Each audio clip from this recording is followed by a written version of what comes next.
What's up, everyone? It's Corey from the OverLook, and we go over the books you may have overlooked. So, now is a pretty exciting time for the channel. We are just about to hit 1,200 subscribers, and that means a lot to me. I just wanted to thank everyone for your patience while I slide back into working full-time. I quit my job in January, and I've literally only been working on YouTube and Twitch since then. Sadly, I haven't even made my first $100 yet, so I can't really rely on this to get my bills paid, but the marathon continues. The race is never over, and we aren't going anywhere.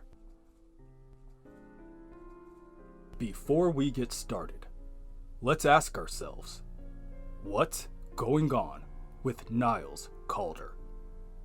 Currently, Niles is working within his lab, soldering wires and putting the finishing touches on a new robot duplicate he created. He is a man obsessed with life, after all, prolonging it, controlling it, creating it, and he loves his creations. He has pride in his creations, but sadly, none of them ever seem to have the same level of joy when they meet him. Sam is a good guy. At least, he tries to be. Him and his partner, Casey Brinke, were recently put on unpaid leave from their EMT jobs at the hospital. It's given him some time to catch up on his sleep. That is, until he is shaken awake by an unfamiliar sound. Kabamok, kabamok, kabamok, kabamok. Sam sits up in his bed and lets out a deep sigh. You gotta be kidding me. He then leaves his room, walks past his sleeping mother in the front room, and stops before knocking on the closed door by the staircase. Lucius? It's your father. Open up. There's no answer. Lucius? Sam cracks open the door and finds his son sitting with his legs crossed on the ground in the center of a pentagram made of salt and an abundance of candles. I'm busy, Lucius snaps. Sam lets out another sigh and walks into the room, closing the door behind him. I thought we talked about this. You talked. I chose to ignore you. Your grandmother's gonna be pissed if she catches you doing this again. And you're gonna give yourself nightmares. I'm 15. I don't have nightmares anymore. Sam winces at his son's aggression and attempts a different approach. And why you gotta be a sorcerer? Why can't you just play video games? Like normal kids? Lucius finishes. Yeah, I mean no. Look, Lucius. Yeah, Dad? That sounds good. I'll drop this whole bettering myself through metaphysical exploration thing, and you can go back to doing karate. Now, Lucius, we don't talk about my karate. We don't talk at all, Dad. Lucius rips off the cowl, hiding his face. You come home from work and walk past me like I don't exist.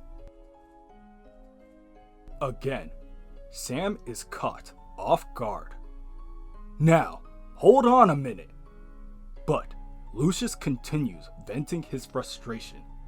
Water builds in the boy's eyes behind his glasses.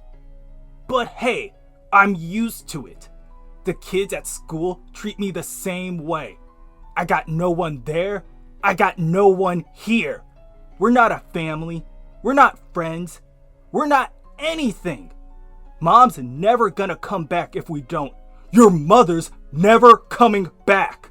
Sam shouts back, waking his own mother in the process.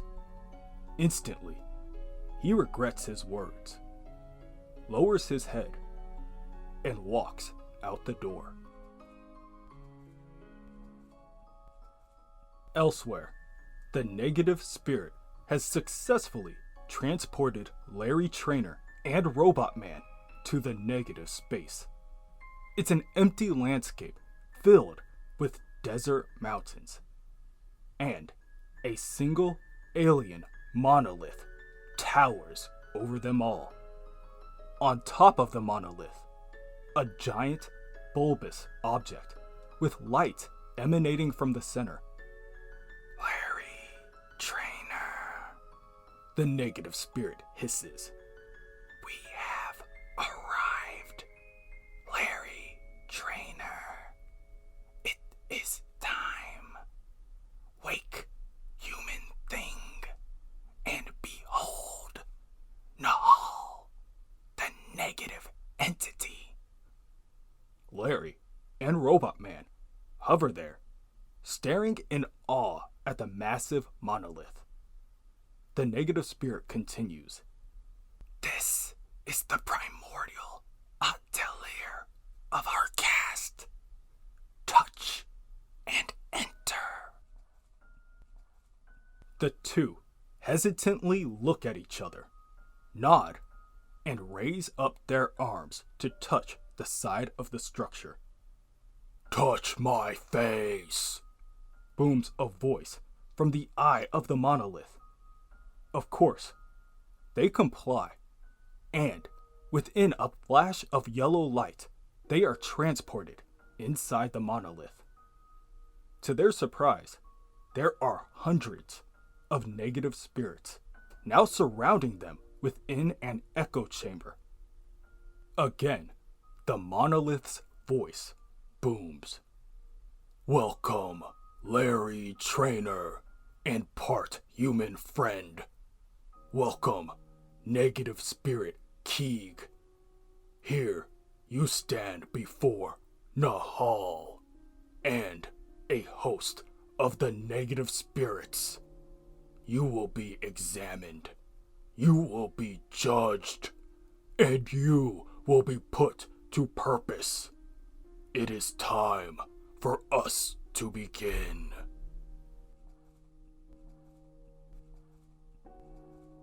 Now, let's check back in with Niles Calder, the habitual snoop.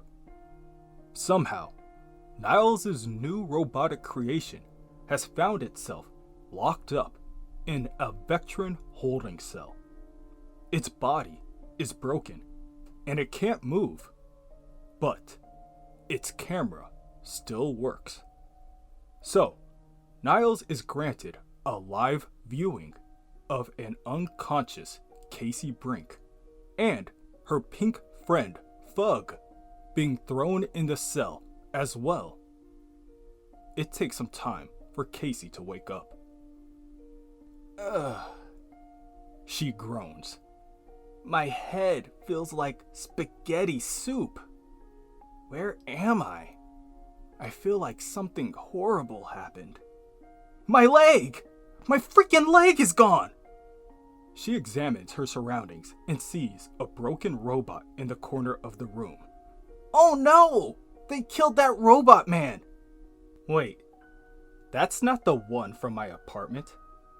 The face is all different. Fug runs up to Calder's robot and rips off its leg before returning to Casey and handing it to her. She has no choice but to put it on. I guess he won't be needing this anymore. There, that should do it. Surprisingly easy. A little bulky, but a decent fit. That's when the memories start flooding back. Casey looks out the window and is greeted by the bleak emptiness of space. Oh man, I'm in space jail. At least we're not stuck inside Danny anymore. At that moment, a disheveled man who had been huddled in the corner, raises his head. "Did you say Danny? Do you know where he is?" Casey lets out a small yelp from the unexpected intervention. "Who are you?" she asks. "I'm Ricardo," the man replies. "I'm a friend of Danny from a long time ago when he was a cabana. We need to find him. I believe he's in danger." "Oh yeah? Well, you can go ahead and find him yourself. If you can manage to get out of here. I've got nothing to say to Danny. Besides, what the heck?" Casey is momentarily distracted as she kneels over to inspect her leg, and sparks of electricity erupt from her fingertips. Then, a familiar voice returns. "By now, you've probably discovered the Biosurge, an ability you've received while traversing the ionic storms of Quadrant 1087 during the Tevatic Wars." Casey raises an eyebrow and looks down at Fug. She thought it only had a one-word vocabulary. That's when Fug presses on a compartment on his chest and a cassette tape pops out. It reads, Casey Brinke, Operating Manual, Part 1, Introduction to Powers and Abilities. Casey examines it briefly before popping the tape back into Fug's chest compartment. Danny's voice returns. "The Biosurge can be a useful tool in your arsenal, capable of shorting most simple circuitry. All one needs to do is simply focus. While putting your body under a moderate to high amount of strain, I suggest attempting a forced bowel movement to produce the desired effect." Within the negative space, the negative entity instructs the heroes. Captain Larry Trainer and negative spirit Keeg Bovo, by separating from, partially merging with, and fragmenting the negative spirit, you have broken the 9th law of the negative space and hereby sentenced. Robotman is the first one to object on behalf of his friend. "Hold on a second," he tells the entity. "You just skipped over a whole mess of procedures, like the part where he pleads not guilty." "I apologize, Clifford Steele, as most of this is formality and spectacle. Larry Trainer owed us an eternity of servitude when he broke the first law of negative space." "And just what exactly is the first law of negative space?" Robotman asks inquisitively. "Do not interfere with the negative space," the entity responds. "By surpassing the limits of man, when breaking through the radioactive field, Larry Trainer ripped open a hole in the negative space, thereby connecting himself permanently to our fabric, conjoining with a negative spirit, thus becoming an extremely important component in a billion-year-old war against evil. Larry Trainer is much more than a vessel. He guides the negative spirit to act as an agent of balance. We want him to remain so." "And what about what Larry wants? Maybe he doesn't want to be a host to a radioactive space phantom and an alien. No offense. And maybe he He doesn't care about your balance and wants to live a normal life, watching hockey and going to work flying super fast jets. The negative entity pauses for a moment. The silence is very uncomfortable. Well, we hadn't considered that.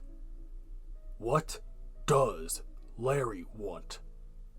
Have you given this much thought, Captain Trainer?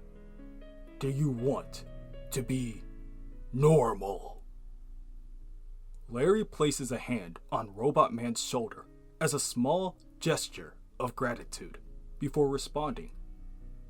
I want to be rejoined with the negative spirit. I want to be what I'm supposed to be. Someone who helps. If I must sacrifice my body or any kind of hope for an ordinary life to save one person, to stop one tragedy, then I've made my choice to burn against the darkness of this universe. I'd give you everything. Make me the negative man. That was very moving, Larry Trainer. We would like to give you a gift. During times when action is called for and you release the negative spirit, your body shall remain dormant, but your consciousness shall experience an entire lifetime. You will love. You will learn. You will face hardships and embrace joy. And as you pass unto death, you shall reawaken, born unto yourself, fulfilled, complete. Welcome home, Captain Trainer.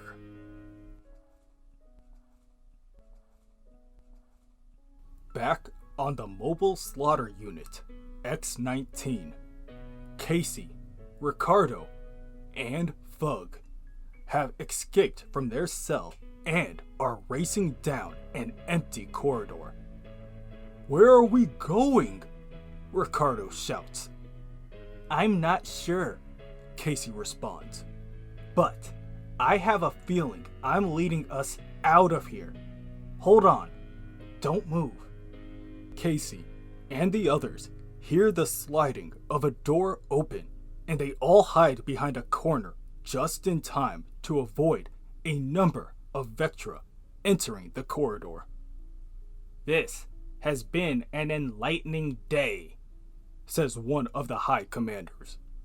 When shall we inform the Glomes of this new development? Never, another commander answers.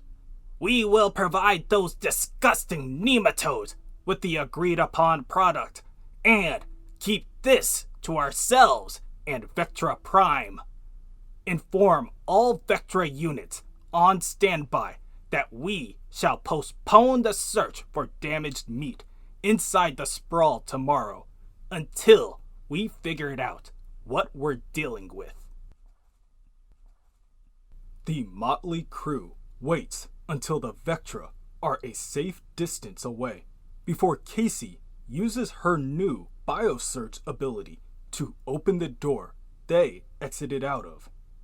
The door slides upward and reveals a small room with Danny, the ambulance, in the poor condition he's in, fastened down by numerous wires that are extracting the resources from out of him. Hello, loves. Danny coughs. Bona tuvada. Ricardo collapses on top of Danny's hood.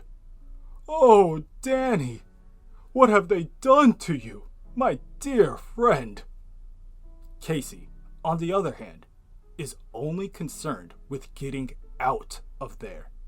She wants off the ship before any more of her body parts fall off.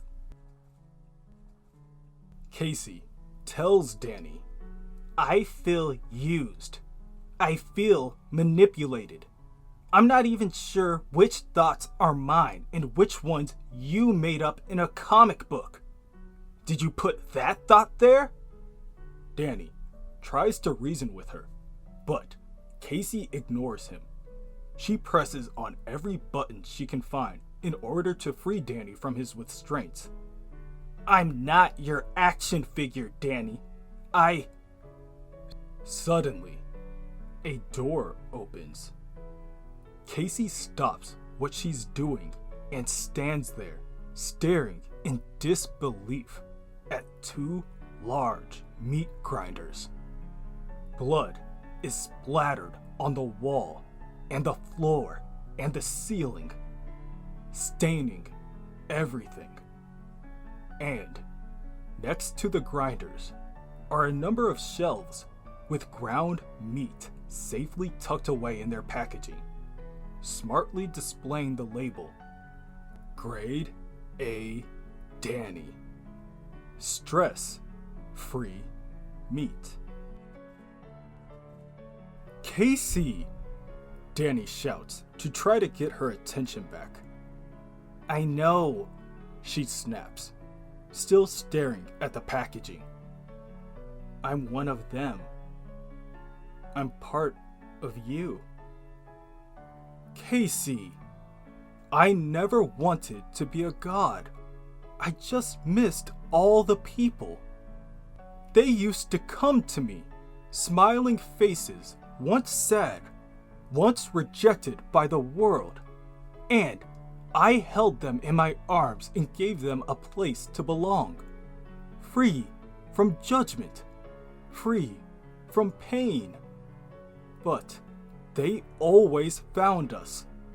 The outside always tried to get in, always trying to destroy.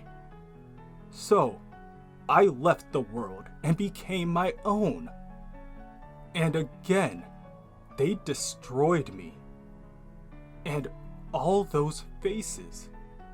I was reduced to a brick, and the only friend I had left carried me from the wreckage and took me with her. Her name was Jane. And after I took a brief stint as a cabana, we decided to go on a trip to see the universe. I reduced to my more portable size and gazed at the stars. We saw the cosmic oceans of our great expanse. We met such fantabulous people, until one day we met a stranger who called themselves D. They seemed nice enough. They brought us to a lot of parties, showed us things we had never seen before, like galaxies dying, stars reborn. He led us to a castle in the sky, far, far away from any place we had ever been. And there, he used me to do something terrible. That was the last time I saw Jane. The stranger left us there in horror. And by the time I came to my senses, Jane had already gone. I ran as far and fast as I could away from that place. And while I ran, I felt different, more powerful.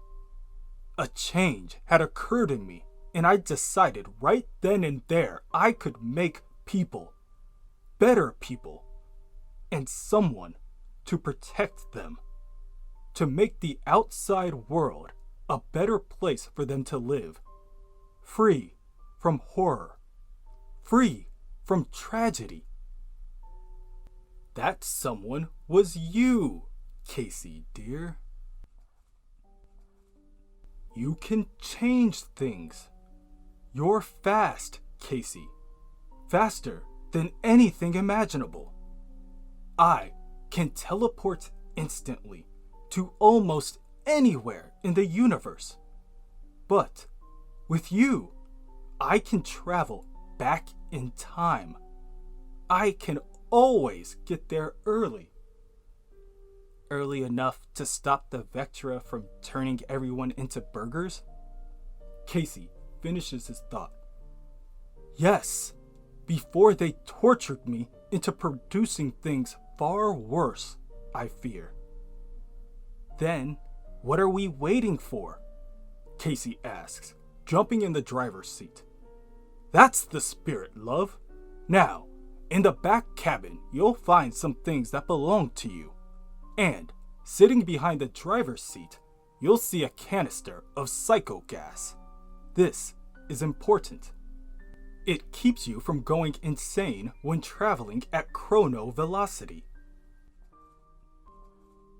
We don't have enough time for you to listen to your instructional cassettes, so I'll run you through the basics. It's a lot like driving the ambulance, only with the added danger of exploding into stardust. So, you've got to stay sharp and be ready to zag in nanoseconds. Roger that, Casey tells Danny. You feel good enough to travel? Yes. Aside from slipping into a pair of 8-inch heels, I can't think of anything I'd rather be doing. Casey grips firmly onto the steering wheel. Then let's go, she shouts. Now, we are going to need help if we want to stop the Vectra. So, before we turn this vehicle around and head back in time, we need to make a brief stop and pick up some friends. I'll show you the way. Now, floor it, Casey. Casey stomps down on the pedal, and Danny the ambulance blasts through the wall of the space station, blissfully unaware that they are being watched. One of the Vectra High Commanders instructs the others, "Scramble attack fighters and pursue." "No," responds a man in a white lab coat. "We have our own plans. Doodlebug, prep the synthetic." A woman who looks strangely similar to Casey turns on her heel and stomps out the door. Gladly. The Vectra High Commander turns to the man in the lab coat and tells him, "This is not your operation to control. We cannot risk Space Case and her friends stopping us from producing the precious product. We were hired to do a job and..." Without turning, the man in the lab coat stomps down on the High Commander, pixelating and shattering it under his heel. That's it. He scowls. Back the fuck up. Torminox is in charge now.